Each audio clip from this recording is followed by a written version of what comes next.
Salut, c'est Léa. Salut, c'est Louis. Aujourd'hui, on part à la recherche des jeunes de 18 à 25 ans pour voir ce qu'ils pensent de la politique à un an des élections présidentielles. Alors, est-ce que la politique c'est trop compliqué, trop abstrait ou ça sonne trop faux? C'est ce qu'on va voir. D'autres, au contraire, sont très passionnés. Bonjour, je m'appelle Anna et du coup j'ai 18 ans. Qu'est-ce que c'est la politique pour toi?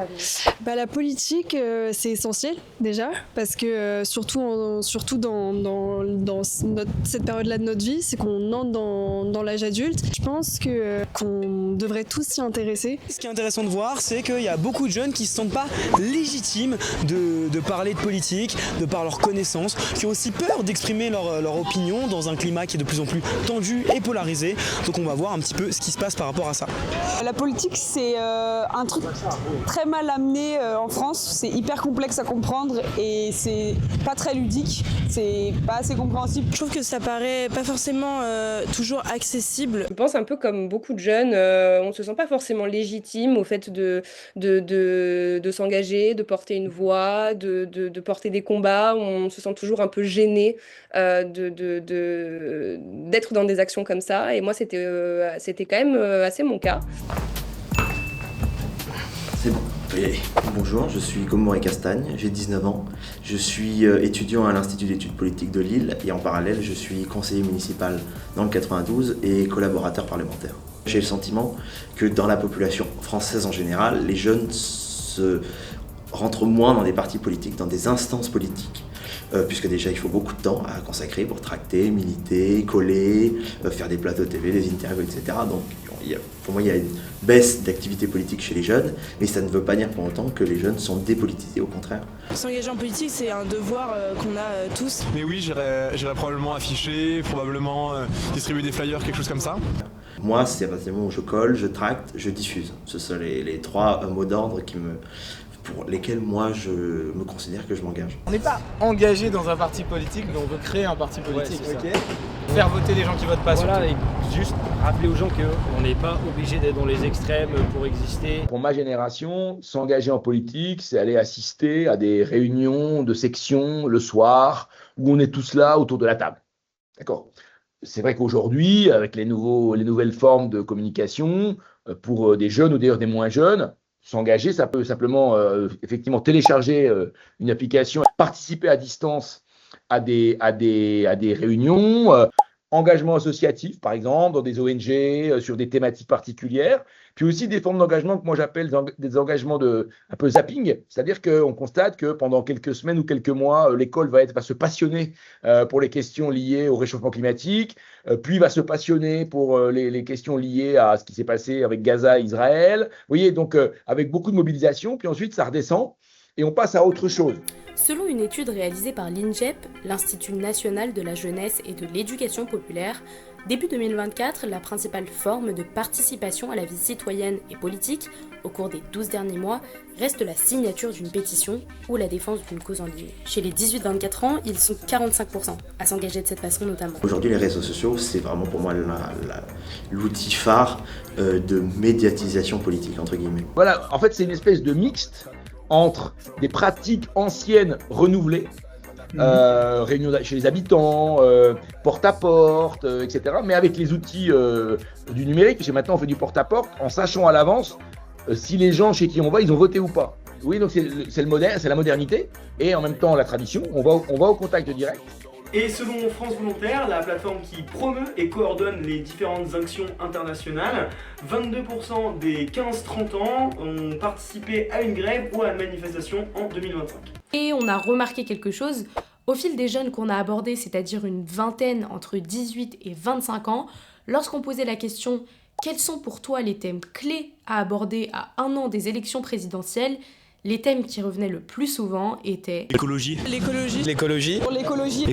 Aujourd'hui, on est dans une telle catastrophe qui est dramatique, une telle catastrophe écologique qui est tellement dramatique et où derrière, ce que je pense et ce qui est l'enjeu, c'est que ça soit une thématique qui fasse partie intégrante du nouveau pacte social qu'on doit avoir toutes et tous pour faire société.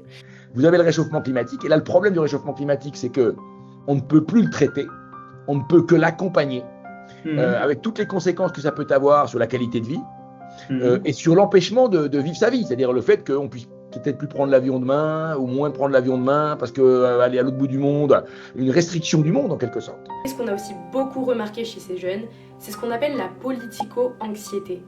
Un phénomène qui se manifeste par une angoisse face à la situation politique nationale ou mondiale. Les jeunesses ont de bonnes raisons de rester sous la couette. J'ai la chance d'avoir chaque année des élèves qui ont le même âge. Et ouais. j'ai vu les évolutions. J'ai vu les évolutions et effectivement... Personnellement, même parfois, je me sens anxieux à l'avenir.